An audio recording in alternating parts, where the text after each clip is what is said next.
Hello and welcome to the Orca Pod, the apex predators of Australian Survivor LRG podcasting. We are here back once again talking about Backyard Survivor 5, One Well. What a fantastic episode. Some really interesting production decisions that I can't wait to get into with my fellow Orca. Joining me for just a one-on-one Orca this week is Jules. Welcome, Jules. Hello. There is so much to talk about this episode. I think I've got the most notes that I've got for any other episode so far. It's probably a good thing that Danny's not here. We miss Danny, but if we had all three of us talking about this episode, it could go for 2 hours. So it's probably a good time to just have you and I. Well, Danny is I'm never going to agree that it's a good thing that we don't have Danny because we all know I'm a Danny stan, but hopefully we'll be all right without her. Content links is relevant, but she's hobnobbing with the glitterati, as they would say on the Rahab. So here we are, just the two of us, but I'm sure we'll bring all the great content. I've got an interview with Cath, which we'll be throwing up in a moment, and then we'll get on with the rest of the program. Do we want to talk about redemption before we get to the interview? What's with Luke wandering around with his top off? What do you think about that? Look, I'm sure there were people that enjoyed that. I was not one of them, but hey, good for you, Luke. It's a bold move. He's looking for an idol. Dude, there's no idol. It's redemption. Forest, just in the middle of the desolate forest. It's not the beach. Just want to show the guns, I suppose. And that was random. Yeah. Yeah, it was a random choice. Look, I'm sure it was a very hot day, so, some guys just like to take their shirts off when it's hot. Would he have had sufficient sunblock? I don't know, So I'm going to bring up the interview, and then I'm going to talk about the challenge and the thing that I think that is a bit of a controversial position. So let's bring in the interview with Cath that I recorded earlier today, and then we'll get back. Sad to see her go. It was so sad. I was hoping for the to the one Orca that goes through. Pod, so great to have you, but obviously so sad for you to go out so soon. You flew halfway across the country. Kyle got you to come because you played some orgs together. But obviously it probably didn't go the way you went. How do you feel about the whole experience? Look, I loved the whole experience. I loved being a part of it, and, meeting Kyle and everyone was just amazing. But obviously it didn't go as well as I hoped it would go. Had a bit of a tough week leading up to flying over to Perth, so hadn't really slept in a few days, just with stuff happening at home, and it is what it is, but I still don't regret it. I would do it all again in a heartbeat. Did you, you mentioned on the show that you'd had some issues, I think perhaps some deaths in the family you mentioned. Was there any possibility of you pulling out, or were you absolutely like, no matter what, I'm going to get there and give this a crack? No, I did contemplate pulling out, of course. My kids were upset with the things that had happened at home, and to leave them at that time was really tough. Of course, it was always in the back of my mind how they were going, if they were okay. Yeah. So I just wanted to... I didn't want to disappoint Kyle and Brian, and I'd already paid for my flights and everything. So yes. It was, but I pretty much had to come straight back home, if that makes sense. Yeah. Straight after. But good for you though. Like a lot of mothers, will rarely take the time to do something for themselves, to prioritize themselves. I think mothers find that very difficult, but I think it's something that you do need to do sometimes, and this was a once in a lifetime opportunity that you took. Do you think there's anything, do you reflect on your game? Is there stuff that you think you could have done differently? Absolutely. Hindsight is just a bitch. Of course. I love Survivor, and I do consider myself a really strategic player, but just not being in the right headspace, and then having lose every challenge in the small tribe, and then losing my vote. Like, Yeah. But in hindsight, I do think that I should have spoken to Mel a lot more at the start. I really wanted to work with Mel and Jess. Yeah. And I probably should have locked that in a bit better than I did. And also, I don't think I would have told them I lost my vote. I think I should have kept that to myself and tried to get Jess and Mel on board to vote Zoe without letting them know that their 2 votes would be the only 2 votes for her, but it would have sent her home. Yeah, a lot of things I would have done differently, but I think, though, it would have been very difficult. Like, as you say, everything that could have gone wrong did go wrong for you in terms of the tribe, losing the challenges. You couldn't have realistically kept Luke because he was pitting you and Mel against each other anyway. Yeah. On the next vote, yeah, okay, maybe if you've got a relationship with Mel, then it's going 2-2, but is that going to work out? And even if you get saved over Mel, well, you're probably losing the next challenge anyway, like they did, and you're getting voted out where Mel got voted out. So it seems like to me there's not much you could have done. Yeah, it was a tough position to be in, like, really. But gosh, I wish we could have just stayed like we did at the start, that one big tribe, or split into 2, or I don't know. Because I had made a lot of really good connections with some other people who I didn't end up on a tribe with. Yeah. Who were they? Who were the people that you were hoping to be with? Haley, DC, Marc, Altus, Jacob, Tara, like heaps of people. So perhaps your regret is not pushing harder, that we should actually change up the tribes. Let's not just go with this set motion. Yeah, I really I would have loved to have just drawn straws and leave it to chance. And when everyone sort of just decided to go with Tara's idea of staying in the groups we were in the first challenge, I was quietly really disappointed. I was like, I mean, I did like Mel, Luke, and Jess. I didn't really vibe with Zoe, and she'd probably say the same thing about me. And I think it's just we didn't really talk a lot, straight up. And when we did talk, it was very generic. Yes. It wasn't strat chat, or we didn't sort of get that vibe, I guess, from the start. Not to say I don't like Zoe, but on that tribe, I feel like I gelled with Luke, even though he was pitting us against each other, which surprised me because I thought we got along really well. Like we were having a bit of fun together.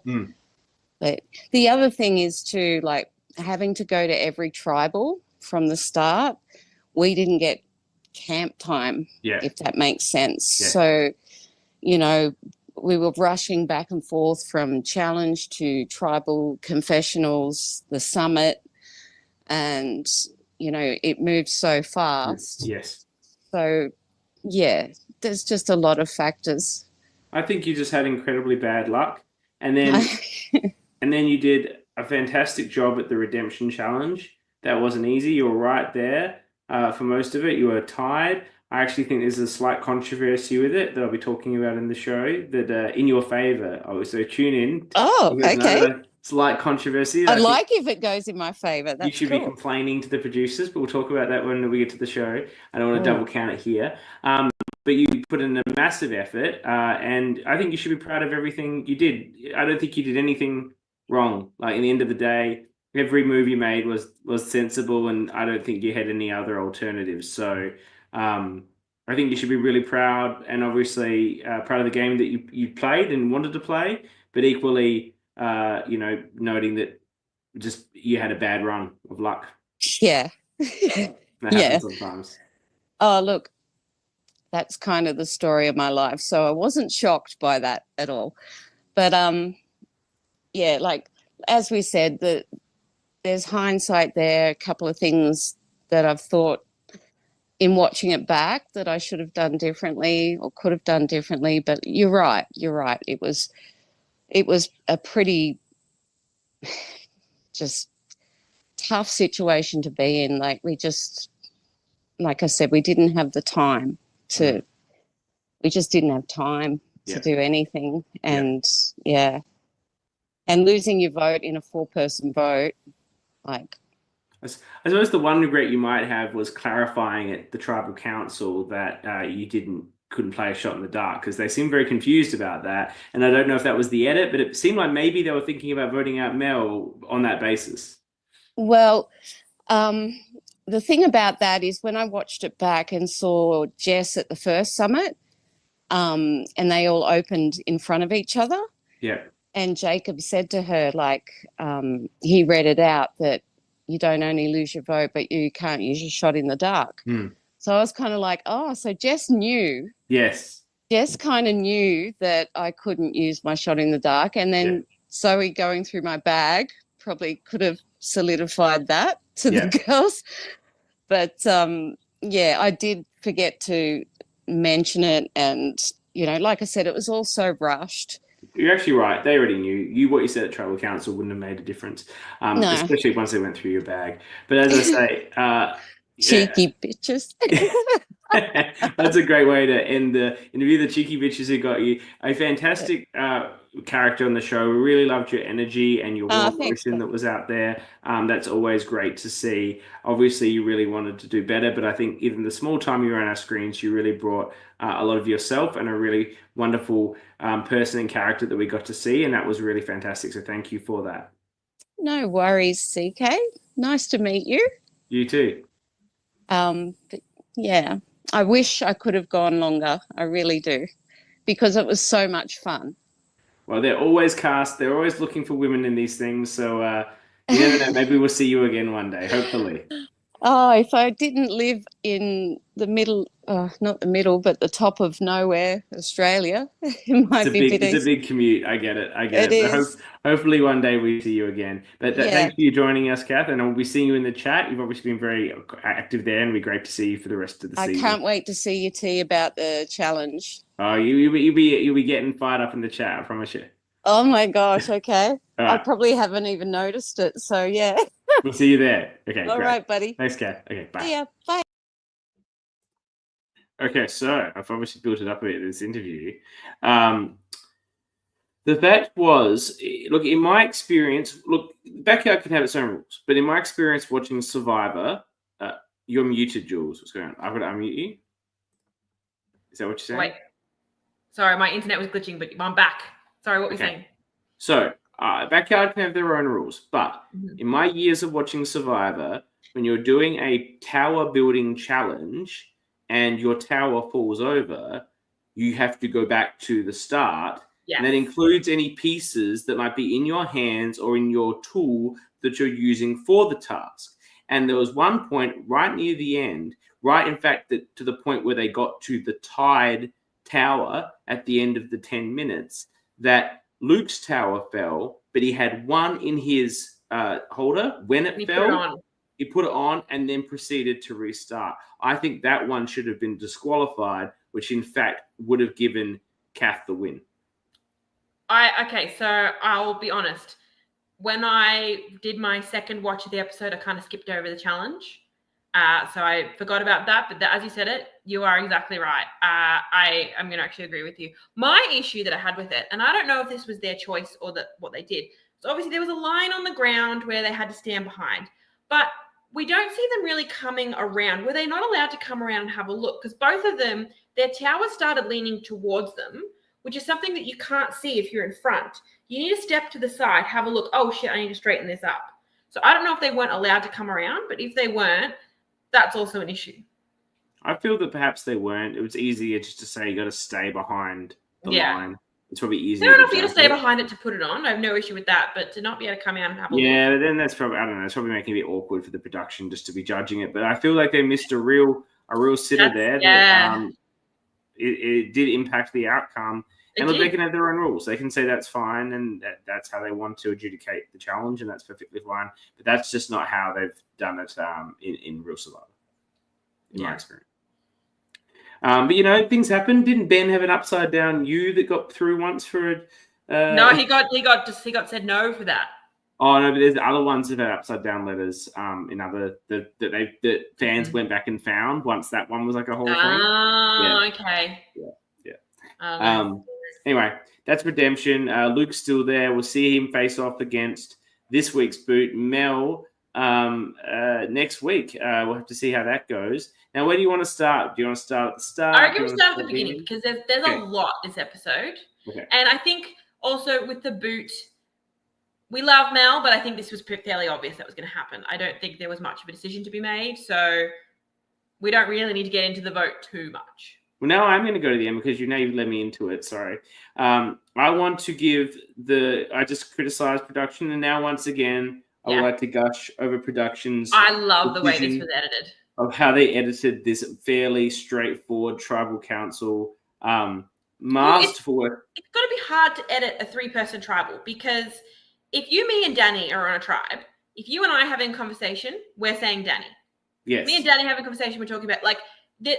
You can't really show the strat because we know what it's going to be. You only really need to see their confessionals to see who they want out. And if you show that, it's making it very straightforward when they don't want us to know exactly what's going to happen. So I love that it was more, here's tribal, we'll pepper in a little bit back and forth, and that's all we need to do. So yeah, I agree. It was very well edited. It was an absolutely brilliant idea. It hasn't been done before in the Australian LRG community to edit an episode that way. Brave choice, but incredibly effective. Kept the tribal council incredibly interesting as a result. Kept the episode flowing really well. Even the way they did the idol parts of it that really flowed in as well, with Jess looking for the idol. Just an absolutely magnificent piece of work, and my hat's off to them for taking that bold step and editing that tribal council. And they did a good job. They had me fooled for a second when Zoe is the person talking and we're not seeing her vote. I'm like, are we about to get a Jess blindside? Like I thought that for half a second. So as much as it was a straightforward vote, they gave me a bit of a question mark.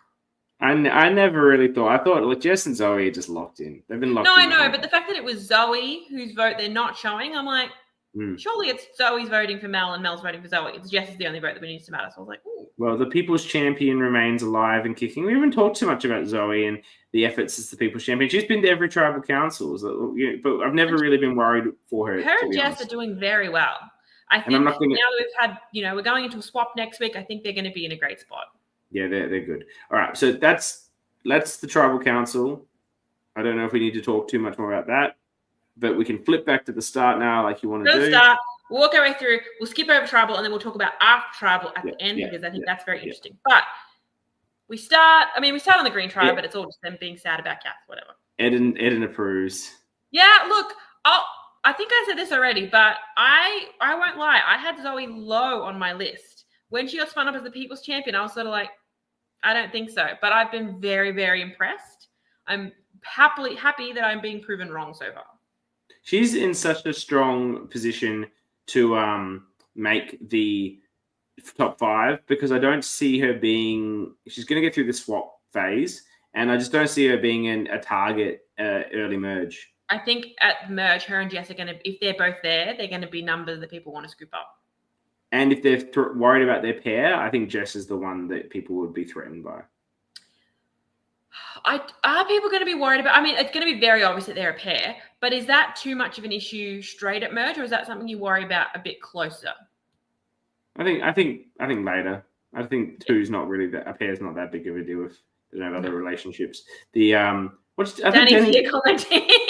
No, she wasn't available. What's going on? Look, she's watching. She just doesn't have the most reliable internet at the moment, which, I don't have the most reliable internet anyway. I'm still here, but, whatever. They said that Jess and Zoe were tight because they were twinning. Right? That's what I've been saying this whole time. Well, it was also right from the start. They paired up on that challenge together. Then Jess gave Zoe the advantage for the idol. Like, they've been in... Mel did. Mel did. My apologies. Anyway, they were just... Sorry, I got that wrong. Sometimes I get things wrong. Not in last week's TWIOLSH, but sometimes. Sometimes you get things wrong. I'm going to have to screen record that and save it. You never admit that.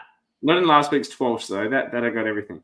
Danny, if you're here when we do TWIOLSH, come on so you can put up the comments, please.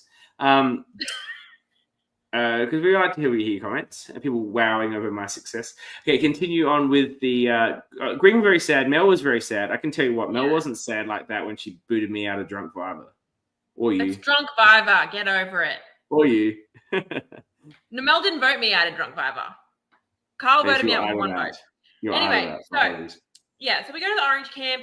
They're just talking about how awesome they were in that challenge. Like, they were dislocating their shoulders, giving themselves pats on the back. Like, it was a bit much. It was very Orca. That whole tribe probably deserves the Orca award this week.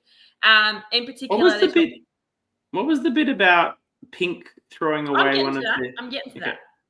That's literally my next line, other than especially Hayley is talking about how awesome she was. But yeah, so they started off with 6 sandbags. They broke one straight away. It happens. But then they showed footage, and it did happen. Cath picked up one of theirs. I think he picked it up by mistake, realized it was orange, and threw it away. So they had one less sandbag. Tara saying Drunk Viber canon matters. It matters. I love that from Takan. Sneaky Takan. That's so I love sneaky. it. I love it, Takan. That's well done. Of course you love I'm it. into that. That's the sort of energy we want to see. Keep that going. Like, lie, cheat, and steal, baby. Like, it's there's no ethical way to win Survivor. You just win. Correct. Megan's talking about the summit. She told everyone about the extra vote. I think this is the right move. The extra vote is not that powerful. She's trying to make herself valuable to the rest of the tribe. I think telling them about an extra vote, I think that's a good thing. Yeah. Well, everyone's sharing all sorts of information in this tribe about advantages and whatnot. So, everyone's going to the summit now. Everyone knows you're going to get something or not get something. Yeah. There's going to be so many extra votes floating around that they're like, the value is diminished. I think merge is going to be just insane. Like, it's going to, like I said, I think we're going to have probably an 11 or a 10 person vote with like 15 votes. Yeah. Hayley thought she was being humble. Oh, sweetie, you are not being humble at all. And I'm here for it. This is the Orca pod. We're not here for humility. So you don't need to be humble. No. You killed it. You're great. You destroyed those other teams. You have the strongest team, and you smacked them all down week after week, and you should feel good about it. Yeah, I agree. We get a conversation of Jacob and Hayley. Marc's playing too hard, and they're not fans of Marc.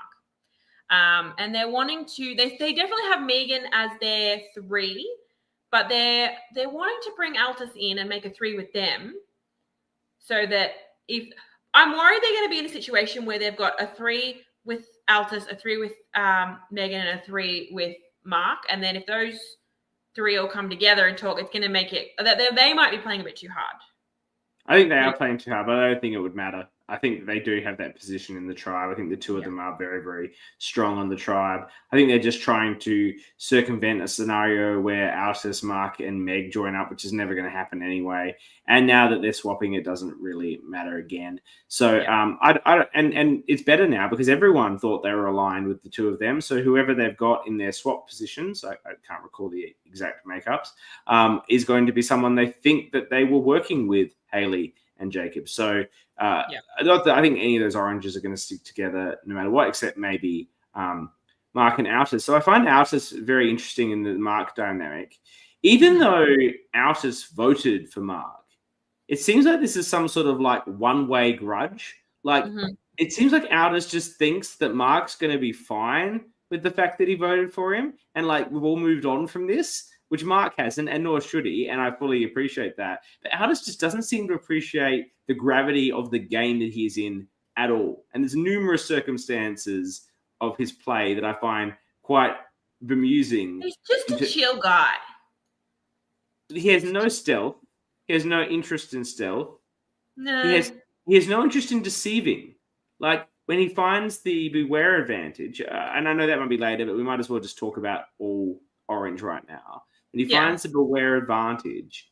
And she's like, hey, everyone, look at this. And then Megan's like, should we tell Marc? He's like, yeah, of course we'll tell Marc. Of course. This is a great comment from the People's Champion. Altus is with the fairies while his tribe is sharpening knives. I feel like Altus... It's so accurate. But it's like Jacob has a scene with Megan where he's like, I'm starting to like the guy. So he's chill. He's just chill. So, and Marc is the opposite of chill. I don't hate it. Look, if he was actually the super strategic person and this was a strat, like I'm going to appear really chill and whatever, I would be standing that so hard. It's not. That's just who he is as a person, though, but I'm still here for it. Well, Cath's mentioning the bike accident. Is the potential he's got latent concussion? Surely he was checked for that. Yeah, it's very interesting. I find it so interesting that he voted for Marc in that first vote, and which didn't seem very strategic because no one else went for it. No. And then he just told Marc, I guess, people are going to find out anyway. And the way I would have not told anyone. Every single person there would have been like, no, I haven't. Like, there's too many votes for anyone to remember specifically which vote was theirs. There's a lot of votes that didn't come out. So when they do like, this was my vote, this was my vote, I would have just been like, no, I voted for Tommy. Of course I did. Yeah, you're right. I don't think he's a strategic player. I think he's a here for the good time sort of player, and he's not looking to be deceptive in any manner. No. And this was once again another occasion where he wasn't deceptive. Does he know what game he is playing? Do we we were a bit worried that the Beware advantage was going to be full of dumb phrases last week. I think it's a terrible Beware advantage. You don't like this one? Well, what does he gain from it? Nothing. Like, I can understand they put it on that tribe because there's already an idol in play. So, fair enough. It's going to be on all the tribes. No. I think it's just on orange so that he can help green and pink find their idols because orange already has one. But that's the tribes idol. There isn't one. I don't think there's one on the other two tribes. Otherwise, there's going to be a million clues running around. So you don't think there's an idol at the orange camp either? No, Marc has the orange idol, whatever it is. Yeah, I don't think there's other ones on the other tribes. Interesting, possible. I guess the critical item for this is it does say beware, but it also says advantage, and there's no advantage. He did not get an advantage. I guess the advantage is that you can give people. Oh, Danny liked it. See, we need to hear. You can give people an idol clue, and that helps forge relationships. But frankly, I think that's the only benefit of it. He's, but he's the person that he's not going to take any advantage for himself for it. He was convinced by the rest of his tribe to give it to Jess. I think mostly by Megan and their connection, and he was also convinced by his tribe to not give it to the pink one. Now, what tribe? Haley has a hard on for hating Tara.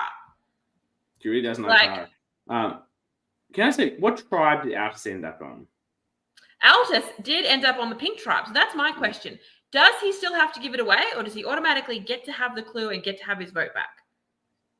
The thing did say, you cannot open this. So he'd have to give it to someone else on the pink tribe. On his tribe, and they can find it together, which he'll be happy to do. He loves that sort of stuff. Well, yeah, I think that would actually, that's just as good, especially because he is on his own. So if we're going to skip ahead, I've got the tribe breakdowns here. I know it's relevant. He is with 3 people from OG Pink. So he's the new guy. So if he is concerned that he's on the outs, I need to pick someone up here.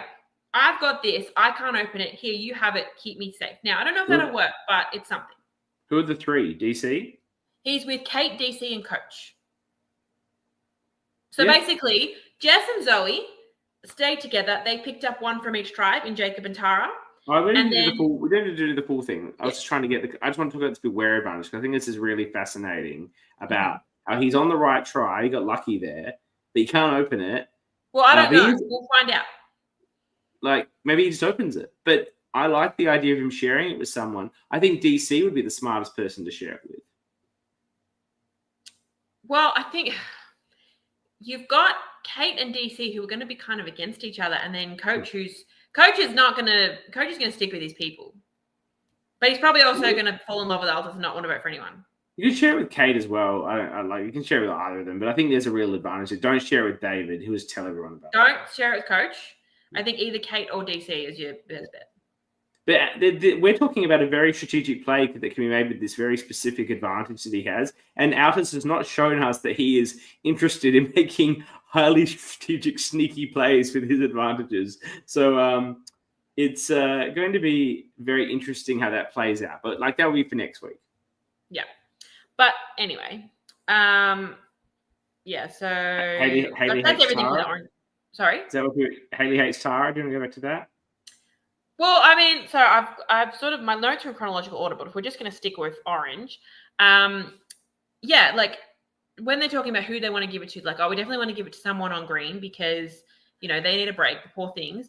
But they're like, oh, what about pink? A few people are saying, what about this person? What about this person? And Haley's like, why not just not give it to anyone from pink? Because you only lose your vote for today. I like that it's specified. You only lose your vote for today. You'll get it back tomorrow regardless. So she's like, fuck them. They don't deserve a clue. You get your vote back anyway. Just not give it to them. I don't mind it. I don't mind it either. Especially because... Go. Well, there's no rush to hand it out because they're not going to tribal. But if I'm Altus and I'm going to tribal, if we have lost the challenge, I'm handing these fucking things out immediately. As soon as you lose the challenge, whoever's next to you from that tribe, here you go. Take this. Get my vote back. It's not difficult for him to hand it off at the last minute. And especially because he can hand it off at the well as well. The question about the well, I presume that you can only go to the well with your tribe. You can't randomly encounter other tribe people at the one well. I think you can, and just no one's doing it. Well, I don't know. It's never happened. The summit is very specific that occurs at the well. But they said something about the summit, the doors close, like little curtain thingies. Cast in the chat, please let us know if you were allowed to just go to that well when other tribes might be there, or was it a situation where... Yeah, Haley's saying yes.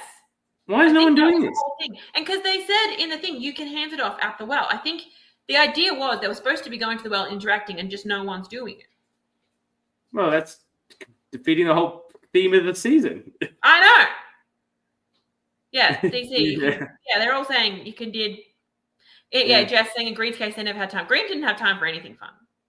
Well, that's just very disappointing. The whole theme of the season is just collapsing. Well, I mean, I suppose that the tribes seem to be kind of far away from the well, and you're not just kind of going to sit there and just be like, someone come in, I want to have a chat. No one's really going for water, perhaps. You know, people when they're got their own well on these LRGs are going for water like all the time because it's your chance to try and break away from your group and have a chat with someone. Yeah, there was a not so subtle moment from Jacob being like, well, Haley and I will go for water. Yes. And that's why you're doing it, right? So it's a bit interesting that they haven't had that meetup. Okay, but that makes sense. I do like the strategy from Haley but she's saying don't give it to them like ever, which is ridiculous. But there's no rush to give it until you've lost a challenge. It's not you have to give it to them before the next whatever. It's just you won't get a vote until you've given it off. So, yeah, I would just do it at the challenge. Like if they hadn't swapped, you know, they go to a challenge, they lose. Tara's the closest person to me. Here you go, Tara. Yeah, I don't care who it is. Yeah, totally. Yeah, 100%. But no rush. I think that's right. I think Haley's view. I think it felt like Haley was encouraging him just to never do it, like and just go into their tribal challenge without a vote. But there's no rush. Yeah. So we get a scene at Pink. They're discussing their jobs and their personal lives. How have they not already talked about this is what I want to know. How is that not like the first icebreaker stuff? Like, oh, this is what I do for work. But anyway, Tara's bored. I think Tara wanted more interesting conversation. She doesn't like this kumbaya bullshit. Tara hates it. Tara's not loving life. And Kate was talking to Megan at the challenge and said, oh, yep, Tara definitely has an idol. And so Tara's like, well, fuck my drag. You know, everyone's hating me. Why does Tara definitely have an idol? People are just spreading shit about it. I think it's a bounty. Awesome. I think because Megan's trying to protect Marc, saying no, he doesn't have it. So they're all saying, oh, Tara got it. That makes Haley, that's already what we were discussing. We discussed this, Haley, at length. Is it now for him to keep? I don't know. We've asked that question. He can either do it. We'll find out next week. Yeah. We postulated the two situations. Yeah, I agree. Megan is protecting Marc there. That's very good work from the Orange Tribe. The Boondoggers are incredibly tight. Yeah. And they're talking about who's going to go to the summit next. And Takan says that he's going to go and not play. And he's talking about how the Pink Tribe already have this big target, a lot of big players. Oh, sweetie, honey, no. I think it's the Orange that is the big players, and you guys are just kind of second fiddle. But that being said, I think at the way it was looking before the swap, I don't know what's going to happen next. But if there was no swap, it would look like it merged. It's going to be orange versus pink with green in the middle, would be my assumption. So he's sort of saying we'll lower our threat level if we don't have all these advantages. For me, if I'm in the middle and deciding which way to go, there's this team that's got all these extra votes and advantages and stuff, and this tribe's got nothing. I'm going with the side that's got extra votes. So I agree. I feel like this season is now going a bit the way of the Ultimate Sacrifice, Canberra season 2, where everyone got an advantage every bloody episode, and then there were extra advantages at camp. So there's just so many advantages, and some were more powerful. Some were better than others, but ultimately it resulted in advantage getting. But yes, advantages feel like they'll put a target on your back when there's not many of them. But when everyone has like an advantage, then you need to be in on the party. And so, like I said earlier, it's an extra vote. It's not a super powerful advantage. It's, how many times have we seen an extra vote really make a difference? It's only really going to maybe break a tie. Tara, that comment's too long. I'm not going to read it. I'm sorry. Like, you need to break it up because I can't read it and talk at the same time. But yeah, with extra votes, they're not too powerful. There's a million of them going around. I don't think it was that much of a target on your back to have one. So I think Takhan's decision to absolutely say, no, I'm not playing was a silly one. Especially when I think, sorry, for fuck's sake, I'm sorry, girl. I can't multitask and read and whatever. She's going on about how she hated people. As much as she hated people thinking she had an idol, she was so glad. Otherwise, she was totally clueless because she told people about Marc having told him his name, and she assumed people believed him. She showed them the parchment. Yeah, like eventually it should come out. But Megan's protecting Marc there. Look, I don't think you're giving, you're going about Takhan not wanting the advantage. That's not why he didn't play. He didn't play because of the masterful work of my boy Marc. Now, look, I may have made some questionable draft decisions this season. Tommy and Cath, rest in peace. We love you. But you were being influenced by the fact that they were both very active in the chat. Yeah, I was. And that was a mistake. But Marc, I picked Marc. He's my boy. And the fact that he suckered these two people into just giving him an advantage was an absolute masterstroke. I think he suckered Takhan. I think Zoe was never going to play, and I think that was absolutely the right call. On a 3-person tribe, you cannot lose your vote. She could not run the risk of losing her vote. Doesn't Jess have an extra vote? No, Jess got nothing. Okay. Yes, all right. Fair call. And she doesn't, even if she did, she doesn't know. Imagine if someone on that tribe lost their vote. We would have had a challenge at this tribal. Could Mel have gone to the summit here? Has she gone already? Mel could have. We didn't really get their discussion. I think earlier Mel had said in a previous episode, she said she wanted to go but didn't want to be seen to want to go. So I think if Zoe would have ended up, she would have been like, all right. But that was pretty much the writing on the wall for Mel right there. Because if they're not letting her go, so that Zoe, whoever is going is the one that you're not voting out. You're not letting someone go to that who the plan is to vote out. So if Jess was like, I think Zoe should go, then the writing was on the wall for Mel, I think, right there. I don't think Mel would have risked it either in that scenario. She probably would. I think she would. I think Mel would risk it. She knew she knew she was on the bottom. Yeah, maybe. We'll never know. The but a masterful work from Marc. That's all I have to say. He suckered them in. How he's on the bottom. How everyone's after him. Alpha's against. I'm taking this risk, and I'm going to play my shot in the dark, and then I'm going. Like if we go tribal, I'm done. Hilariously, he didn't think that was the case, but he might have been in some trouble had they gone to tribal. He might have been. It's actually quite hilarious. But yeah. Look, we see an interesting conversation at Pink while we're still there. Kate, Tara, Takhan talking about themselves as a 3. The girls are trying to convince Takhan that we need to vote out. DC, and Takhan's really not having that. And then we see Coach volunteered to go to Redemption. I think we should just send him there. Talking about questionable draft choices, I picked him very early. So, he wants to get voted out and go and win in Redemption. Good for him. I think they'll let him. I think he should go there. He clearly doesn't want to play the actual game. Just send him to Redemption where he can do the challenges. I wouldn't be surprised if he does end up going, to be honest. But we'll get there when we talk about the tribe swap. Yeah. So yeah, we talked about Orange. We talked about the summit. The challenge. So Danny sent me her notes, and there was something that she said that I also thought at the time until I watched it a second time. It looked like Kyle was helping the Green Tribe. But if you watch, and I think a lot of people saw that, but if you watch it back closely, he comes over and he's like pointing to them where they need to build the puzzle. And it sounds like he's saying it's the pattern on your buff. But it's actually Marc is behind him, physically looking at his buff, saying, guys, this is what we need to build. So on first watch, I was like, is Kyle helping them? But no, he was just, this is what we need to build. And Marc was saying something. So it's just, it's unfortunate timing, but that's what it looked like. I didn't catch that. And I would never besmirch Kyle with such accusations. Well, no, Danny's notes was like, is he helping them? And I was like, that's what it looked like to me. Like, I know that they're down and out, but come on. But no, it was just unfortunate timing. Incredible pickup from, if it was Marc or whoever identified that the Sybil was on the buff to help them solve the puzzle. That's a great pickup. I thought this was another fantastic challenge. A great replica of a Survivor challenge. Got a couple of the bumps and bruises that you like to see, a couple of trips. That's always the point of this challenge. No one getting hit in the balls, which is always the classic moment, sadly. So, guys, that's when someone's got a big long pee and they turn around and whack. Oh, that's always the classic moment. But they're very well blacked out. You can see they had sort of glasses with the thing over it.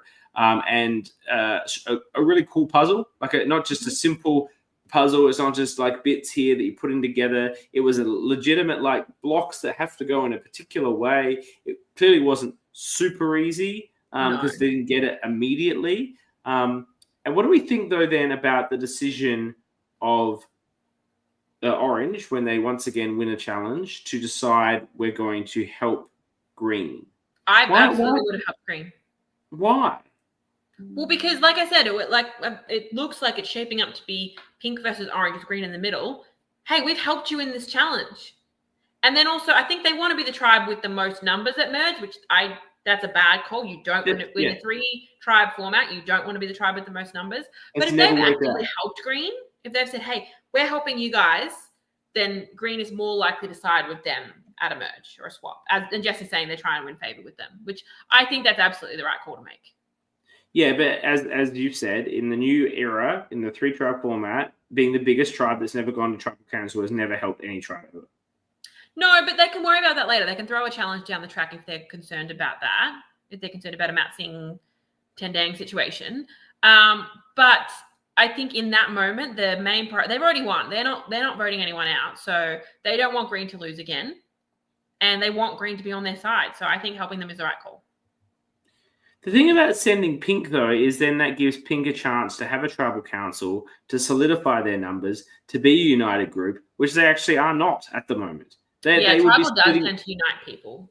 Yeah, they'd be spitting all over the place. They all go in and they vote, all 4 of them vote for David, for coach. Then, this 2 versus 2 thing, that actually, it's still there, but it's on the back burner. Maybe DC's on the bottom there. Who knows? But the fact is, they would be a united group who voted together against the Oranges, who are already, and take this from someone who was there themselves, who's been in this game and just won challenge after challenge. You start overplaying the people that you don't need to over strategize. And I think if there was no swap and Pink had gone tribal here, I think Orange would have thrown a challenge down the track, or at least I would have been pushing to do that. But I wouldn't so and Tara definitely saw value in throwing, but I sat out because I needed to rest my throwing arms. A 3-2 on Tara. Well, it's still United 3 if that's what happens. Yeah. But yeah, if you win too many of these things, you start you got an alliance. Now I'm bored with this alliance, the Marc, Haley, Jacob thing. What other alliance can I set up? And what else can I do? And because you're there to play. You're not there to sit around and win challenges. But Marc's not going to let a merge happen with Alta still in the game if they're still in that tribe. So he's throwing a challenge before merge. He's awkward enough to throw a challenge. Yeah, well, with his bag of tricks as well. Yeah, I think possibly. But the swap has changed with the dynamics on that. I just feel like it's I don't think it's an absolute great outcome for Green to win for them. Like, I don't think it's like a slam dunk. That's the best. No, but I think it's ultimately about getting Green to wanting to show Green, hey, we want to work with you. Since they're not doing the strategizing at the well.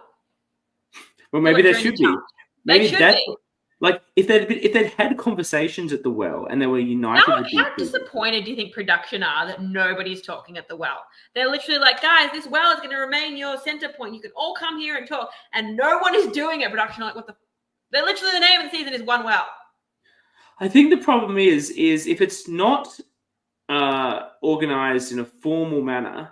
Like, okay, now pick 2 people who are going to the well, or this is the well time. You can go there now. Like. And someone has to go, right? This is the thing. If you just let it be people's choices, the conservative. What? I think they wanted it to be organic. Yes, but people won't do it. It's too risky. You don't want to be seen as the person who's always wandering off to talk to the other tribe. Like, that's the stupidest thing you could possibly do. Look, sometimes you make decisions in production and they backfire. Yeah. It happens. I can't see why anyone would risk in a 5-person tribe. We know you didn't have time, Cath, but the other guys, they never went to tribal, so they've got all the time in the world to be having little chats. So the pinks and the oranges could have been going having chats, but it's a risky play. It's a really risky play. Yeah. Anyway, but yes, ultimately, Green do lose by this much. Did they just called it a little bit earlier? We saw Megan called it before they were actually done. That's what you're gonna do. Like, learn from Wendell. Call it before you're done. Get Brian and Carl over at your station so that as soon as you're done, they can check it. It's smart strategy. And then Jess is like, we had it, but we didn't call it. I think they called it when they had it. I think you got to be back on your mat when you call it, which they weren't.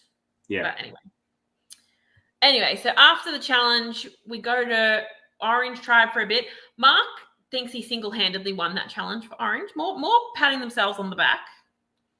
This is Tribe Caucus. I have to say, Hayley had a comment in the chat a while ago, King Marc or something. I think she was giving him the credit. To be fair, he did do the calling, and I think he solved the puzzle, so perhaps it was all. Yeah, no. I'm not saying I disagree with you. I'm just like, he's like, I killed the challenge. Go me.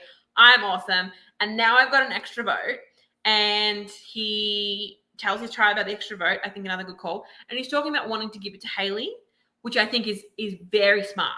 If if there's a potential of these 2 are in power and they're going to pick a 3rd person, hey, I'm going to give you my extra vote. Now, that might be dumb because they might then vote him out, but it might be enough to be like, okay, Marc's with us. I think Marc's concerned he's got too many bags of tricks in his bag. It makes him threatening. I think there is the risk of someone stealing your vote, but if he just gives it to Hayley and, it's yours. Like he said, we should share these around. You don't give it to her and say, hold on to this for me. You just give it to her and say, that's yours now. It's yours. You have it. We'll work out how to play it together later or whatever, but it's yours because we need to be sharing these advantages. For example, a swap. If we swap, we want as many of us to have advantages as possible so that whoever is in the worst position can use those. Also, they could meet up at the well and pass advantages, but God knows if that's going to happen. I mean, that might happen now, especially if idols and whatnot are going to be transferred. But yes, then we go to tribal. We already talked about it. Ed wanted to know, is this smart for Marc? Hayley wants him gone. Marc doesn't know that Hayley wants him gone. No. And maybe this brings Hayley back around on him, but I'm not sure. I feel like Hayley's the sort of person, I know she's here in the chat, that if she makes up her mind, then you can't change her mind. She might change her own mind, but you can't change her mind. Yeah. And something like giving her something like that is just as likely to piss her off as it is to make her think good things about you. I feel like once she's gone down the I don't like Marc, her opinion is not going to be swayed by you giving her an extra vote. No. But just, as usual, I will say how much I love her and that she's still my winner pick. And I am very happy. That is one we talked about questionable draft choices. Me picking her first, not one of them. That was a great choice. My other great draft pick is Jacob because he has winner edit all over him. Oh, yeah. Those 2 as a pair. Eden is saying Hayley is a godmother mafia boss. I feel like she'd shun him out and swipe the extra votes. I love it. I love it so much. Well, it's not really swiping. It's how that was holding. That was holding JD's vote. There's a difference in holding and giving. It needs to be a gift, not a hold. Fair. But yeah, look, we already talked about Mel being voted out. Yeah, look, very sad about that. I'm really hoping she comes back in, but we'll see what happens next time. Hopefully there's not more questionable production choices on the challenge. But then we decided to let the players decide if there's a swap or not. But they all vote, and there only needs to be 2 votes for a swap for them to swap. Fail. Like, as soon as it was 2 votes, like Jess and Zoe, as if Jess and Zoe are going to choose to stay. Well, number one, they needed to reset this dynamic, and I assume they set this up without it expecting to be down to a 2-person tribe.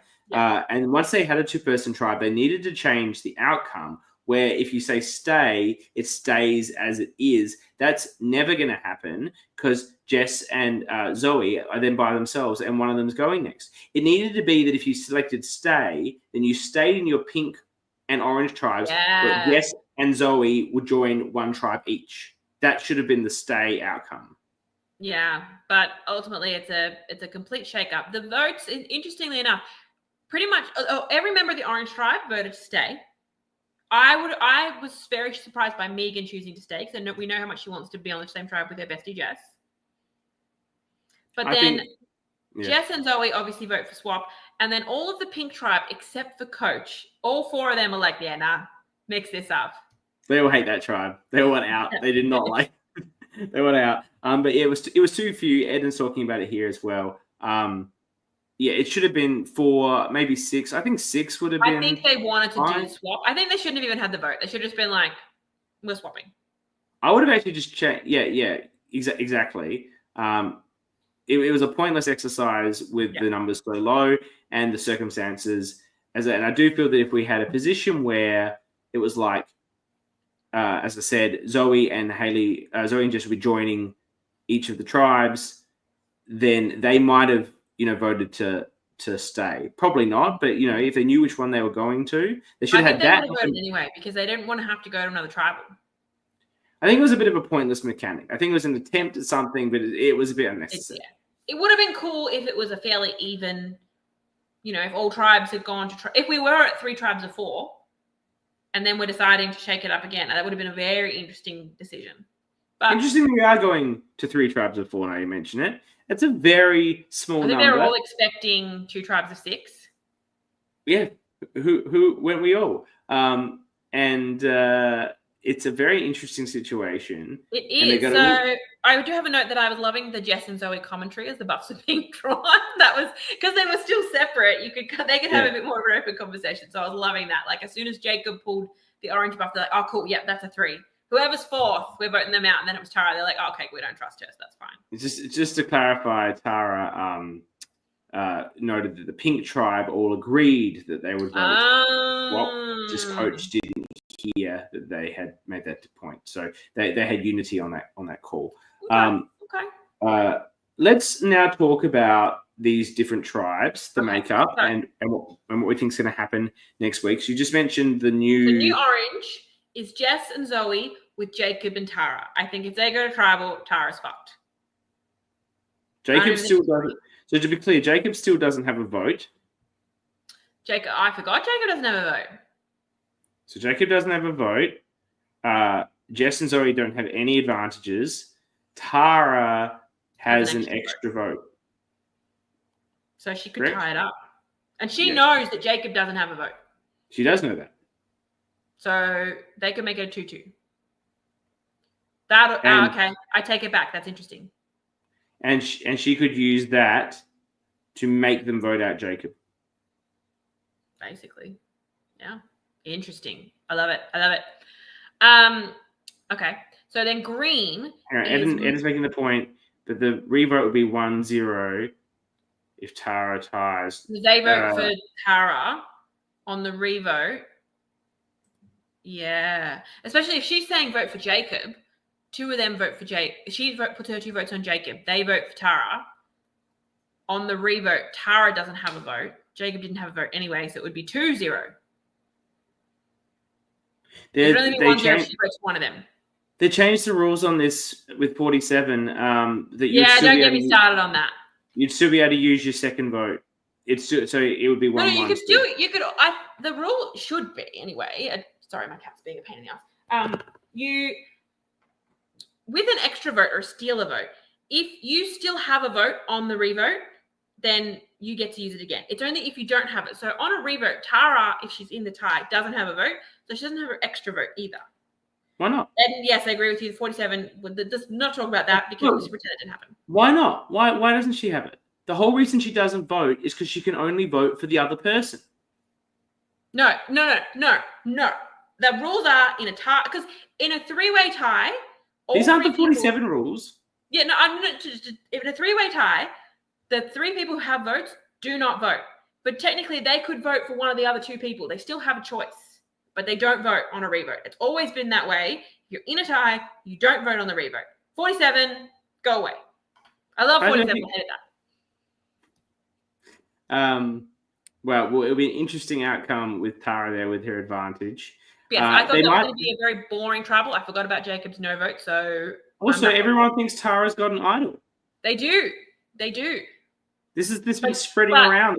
This is when Jacob could be like, she doesn't. I know that Marc had it. True. So that's going to go out the window. But that'll be very. I was asking Prod for clarification on extra votes ASAP. I bet you were. Okay. So on the new green tribe is Marc, Megan, and Hayley, all from Original Orange, with Takan. They love Takan. They like Takan, but Hayley said you're safe. Hayley did say you're safe. So is she still wanting to vote out Marc? Yeah, absolutely. CK, Jules is going to kill you if you don't listen. I'm listening. I don't mind. He always listens to me. He's not a normal man. I don't mind the 47 interpretation, and I think we should be getting on this stuff. Hated it. Anyway, I think Marc will go there, but he's got the idol, so don't know. I think he could get a bit sus. I think the most interesting dynamic will be the new pink tribe with, as we mentioned before, Kate, DC, and Coach, all from Regional Pink with Altus. I don't think Altus is automatically on the bottom. I think that tribe is very, very fractured. I think Coach puts his hand up to go to redemption. Yeah, I think they send him that way. I think he puts his hand up, and DC and Kate are like, great, we're together, or one of us can go about us. I think the original pink dynamic, it was sort of two pairs and Coach on the outside. I think there was hesitation about voting him out because then you're left with two pairs. I think in this situation, they're probably happy to get rid of him because they know that if they go back, they can still vote at Altus. Now, I think Altus would actually become the swing vote in that situation. Yeah. But, yeah. She's saying she just wanted to make him feel at ease. Okay. Well, okay, yeah, that's interesting. I would have to say that, I know she was contemplating voting out Marc, but it's a much harder move to do without Jacob there, who she's locked in with. You've got the comfort of the two of you doing it together and being able to pull off the Marc blindside. If she says about the Marc blindside to Takan, perhaps he blows the whole thing up. You don't know. Yeah. And even Meg could blow it up. But something else, when Marc was talking about him going to the summit and they were like, who else was there? When he said Takan, there was a distinct eye roll from I don't think Hayley is a fan of Takan, actually. She was like, oh, Takan. Takan doesn't really seem like someone Hayley would be super into. It's probably a bit too nice. That's fair. But that concludes my notes before my TWIOLSH notes. Is there anything else that let me check Danny's notes. I think we covered everything she said, but she sent me a few. I think we covered it. I think we're good. Another great episode. Danny's dot points about Takan saying they'll let the other tribe get the advantage. She says she totally understands Tara's frustration. Playing with players who just won't divulge, even if it's a lie, is so frustrating. Hilarious how adamant Hayley is about not gifting the idol. Yeah, everything out. Mel digging herself a threat-sized hole by talking about her connections. Yeah, that was a bit dumb for Mel. Yeah. So everything she said we talked about. That's a good one. When Mel was showing the connections, the look on Zoe's face was like, I gotta get fucking rid of you. The camera was zooming further in on and Zoe. No, you got to go. We do need to hand out the Brommy. So this season, we've so far given Brommies to Marc, Haley, and controversially Luke. Yeah, I know. Look, I want to give us the whole Orange Tribe. They were just giving Orca as a whole. Don't read it. I want to give it to Tara. I was going to say Jacob, purely because in the moment when they're doing the group idol hunt, he's like posing for the camera and being a little bit extra. But I'm happy to also give it to Tara. Tara had some very strong confessionals that were super awkward in this episode that I feel like really deserve it. Plus, her continued overreacting eye rolls are great. But I do think we should give it to Tara this one. All right, Tara can have it this week. Probably for this week. Okay, so it's the moment you've all been sticking around for and waiting for. It's another episode of TWIOLSH. Last week, I was able to get the chocolate. I'm loving having you in the chat tonight. Last week, I was able to get CK needs the to tread chocolate. carefully. Jules is staunch of missing Danny, right? Oh, Tara accepts the award. Well, yeah. Yeah, you don't have to. You don't really get a choice. Now, because Danny's not here, I'm going to turn off the comments, and I won't be able to. Yeah, Danny doesn't have a laptop, so she can't join. The fuck is a Brommy? Haley, keep up. It's the Orca of the Episode award. You won it last week, so just be happy. Brommy is named after the first ever Bromelo, first ever Orca of the Season award we handed out, which was Sydney Survivor, to Ethan Bromelo, hence the Brommy. Okay, so last week. So for TWIOLSH this week, we won't be able to bring your comments up because Danny's not here. CK can't see your comments so that he can't be cheating. Sorry. All right. So last week we had a great competition with myself and Liz. I was able to get the chocolates. And this week we have another alumni from Backyard Survivor Season 3 Exile. It started a bit of a family legacy with his family playing now in 3 seasons in a row. And of course, Jess being on this season. Let me welcome in. He's been building himself up in the chat with Danny. He thinks he's got what it takes to take me on. He's shaking his head now, but let's bring in Zach. Welcome. Hey, how are you guys? I reckon you got your work cut out for you, CK, this week. I see that you've got Brother of Jess as your title. Didn't your father play in season 4 as well? Guys, you know. Didn't your father play in season 4? Yeah, but this is current. So he has no recognition. I can't have all the titles, otherwise it will go off the screen. Family legacy. Titles. Okay, so I'm going to remove the comments now. Jules, are you going to do an explanation of what TWIOLSH is for everyone, maybe newbies? Look, I think by this point you should know, but I'll go through the rules. These are all going to be questions about episode number 4 of the other Australian LRGs. The 4 seasons of Backyard are mandatory. They will all be answered. And then our lovely contestants will each get to have one more question. Zach will choose his fate, will decide CK's. Zach, as usual, the rules with the points, I will ask you a question. You can choose to answer it straight up and you'll get 2 points if you get it correct. But if you get it wrong, CK can answer it and we'll get a point. Or you can choose to hear some multiple choice options, which you'll only get 1 point and CK cannot steal. I think that's the first time I've got through it all without needing to add in anything because they're complicated rules. But do you have any questions before we begin? No, I'm ready. All right. Which season of Backyard would you like to start with? We'll go season 3. I did figure you would pick that. So, of course, I didn't make a question about you. Yeah. So, Backyard 3, episode 4. At the beginning of the episode, Hal tells Andrew and Jake about his fake idol that he got at Exile. As he went to show them, he was almost caught by another member of the tribe walking up on them. Who was it? It was Ben. That's correct. 2 points. That is correct. Which season would you like for CK? Oh, I get to pick. You get to pick. He can have season 1. Season 1. Okay. So the Blue Tribe are at the losers camp. They decide to hide a fake idol at that camp. Whose necklace did they use to make the fake idol? I don't have very detailed notes on this episode, I have to say. It's less than half a page. It was not inspiring me when I did the rewatch. It's going to be tricky. The Blue Tribe, it's going to be a necklace. So they're making the fake one at the veranda where there's like the hedge. And that's the tribe that lost, I believe. I think that's the tribe that went to tribal council. I think Calvin was on that tribe. I think I could take the options here, but I'm going to have a go. Rhiannon gets booted in this episode, and I reckon they used her necklace. That's incorrect. Oh, Zach shaking his head. Zach knows. Yeah, I know. Zach, would you like to steal? Yes, I would love to steal. Go ahead. Yep. It's Rachel. It is Rachel. You're on the wrong tribe, CK. Fail. All right. Zach, would you like 2 or 4? 4. Not going to lie, I made this one hard. All right. So at the challenge, an advantage was hidden. It was never found despite it being made more and more obvious each round. By the end, it was fucking sticking out of the thing. I can't believe no one found it. At the end, Kyle showed us and said no one found it, and he said something else. What did he say? Oh, that is really hard.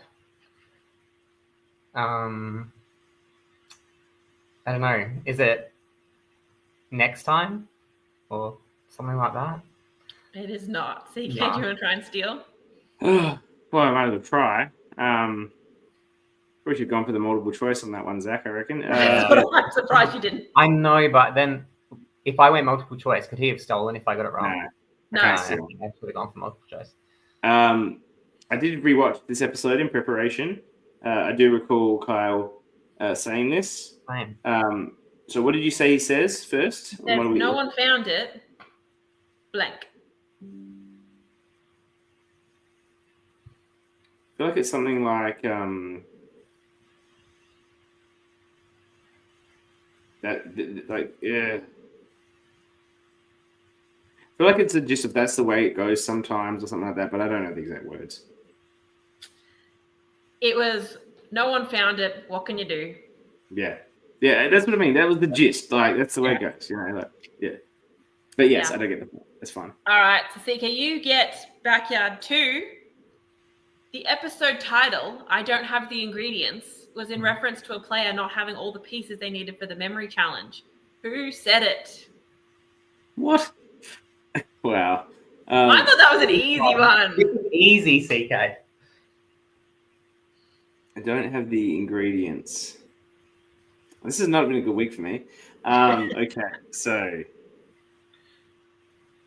just give me the multiple choice. Shame. The shameful multiple choice. Was kind it of Zach Jay, John, Mitch, or Tristan? Jay, John, Mitch, or Tristan. Yeah, the comments are going off at you. They're saying it's easy. I reckon Mitch. Zach, do you want to tell us if that was correct? It's incorrect. It's John. Yeah. Unfortunately, you don't get to steal for that one. Yeah, that's okay. But, you know, CK has 0 points at this point. Yeah, I know. Well done. I used up all my points last week. What can I say? You did. So you need to steal and get yours right to have a chance of winning. Zach, which season would you like? You did tell me last night what you were going to choose, but you can go a different way. I have questions for you. I'm picking Canberra versus the World. You did tell me you were going to pick Canberra versus the World. Mm. Okay, I did already have that question written, so there's no interference on it. So the challenge involved blindfolded players collecting pieces with one caller. Who was the caller for the new Black Tribe contributing to their win? Oh, Eden's saying that's an excellent choice of season, by the way. Yeah. The new Black Tribe. Oh, well, he would. If I take the multiple choice, then CK can't steal. So I should just play strategy, right? This is true, but I mean, he doesn't get the multiple choice if he wants to steal. Do you want to make it interesting, or do you want to just win by default? I'll make it interesting for the chat. I'm gonna say, oh, he might not even be on that tribe. I'll speak it out loud. I'm thinking Aiden, but I'm not exactly sure. I wasn't looking at the callers, but I know Squin wins it for the tribe at the end of the episode, so at least I know she's on that tribe for sure. I'm going to say Squin. That's incorrect. CK, do you want to steal? All right, well, let's work out who was on this tribe because I don't remember the answer. the tribe is Well, it's Andrew. new. It's Aiden. It's Maddie's gone by this point.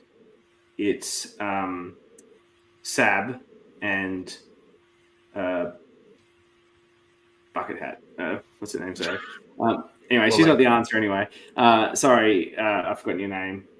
It's lost me from my head. Though I did love you on the season. I reckon.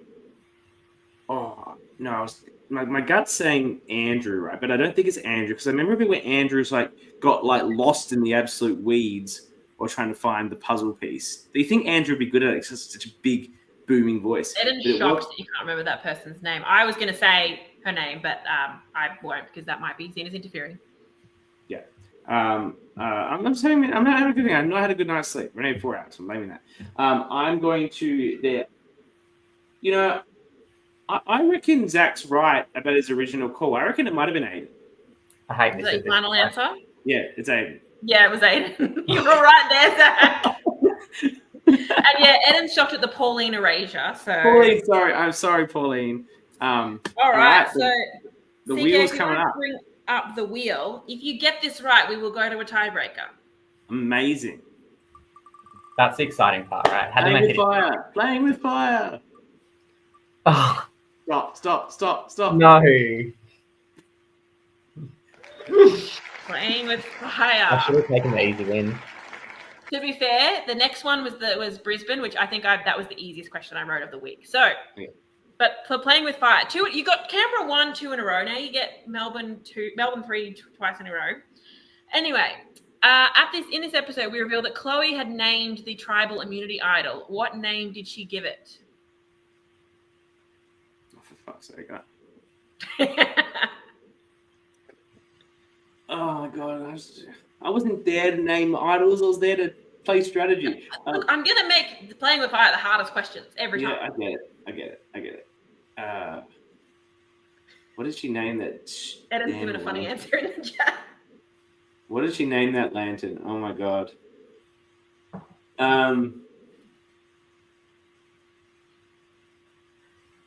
Did she name it a stupid name? Did she name it just a person's name? I feel like she just named it like a stupid name, like a boy's name, like Frank or something. I'm going with Frank. How the fuck did you get that? Because I was there. I know, but you seem to not be sure. I was quite proud of my options because one of my multiple choice options I threw Scott in there just for fun. All right. Tiebreaker. We have to go to a tiebreaker. Zach, I applaud you for making it interesting and just not taking the Thank you. Yeah. So, for the tiebreaker, it'll once again be, I have to scroll up because I wrote it in episode 2. The answer is a number and it's the closest to. Okay. And you get the first, or does he get a choice or he goes first? Do you want to give me the first answer or do you want CK to give me the first answer? Your choice. So what is it about? It could be about any season. It could be about any LRG. We're outside of the episode rules. It's just anything that I could think of. Okay. All right. I'll go first. I haven't seen all the LRGs, so he's at an advantage here. Okay. Prior to the release of Backyard 5, how many episodes of Australian LRGs are there? And I will clarify, I mean episodes only. No Meet the Cast, no Next Time On, no trailers. Pure episodes.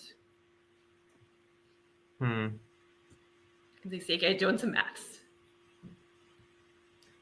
Who did I say was going first? Me or him? Yeah, you did.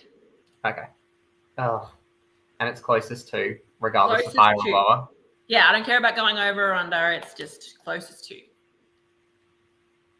Okay. I'm gonna go 72. 72 for Zach. CK? So there are 11 seasons, 12 seasons released before this, but you can make it 11 because there's only one episode for Melbourne 1. So roughly they will have about 10 episodes per, which make it about 110. Though Brisbane's short, it's like 8. Though Backyard 4 is 12. So I'm going to just go with like 111. 111 is the exact answer. There you go. Wow. I should have taken the easy win. No, that was great, Zach. What a great. People love a showdown. That was fantastic. Thank you for coming on and really putting me to the test. I can get the comments back if there's anything interesting there. It was, Eden thought that the idol name might have been Fuego. Yeah, well, that was a real hard one. I had a tough time. Yeah. Well done, Zach. I thought you were going to get him. That was great. Honestly, you look, you got a moral victory because you could have taken the W, but you made it interesting for the audience, and it was interesting. It came out to a great outcome, a second tiebreaker. So thank you, Zach, for coming on and absolutely delivering. Just delivering. Yeah. It means I'm here for TWIOLSH All Stars if it ever happens. You know what absolutely, I mean? You're here for TWIOLSH All Stars. Absolutely. Thanks, Look, Zach. if we get another big off season like we did before. Yeah. What was the last before Canberra versus the World? Then maybe I'll do like an all-star thing. I'll do a big battle thing. Perfect. Yeah. Excellent. That was amazing, Zach. Thank you so much. No problem. Thanks, guys. Wow, that was fun. What a comeback. I now have to write another tiebreaker question. That was a good tiebreaker. That was a great tiebreaker question. Can I just say, great work. Thank you. I was happy with that one. The questions are great as always, Jules. These are getting tougher and tougher. I really appreciate you and the work you're putting into it. I have to make you got a perfect score last week. I had to make them hard. They were hard. That was a wild one. All right.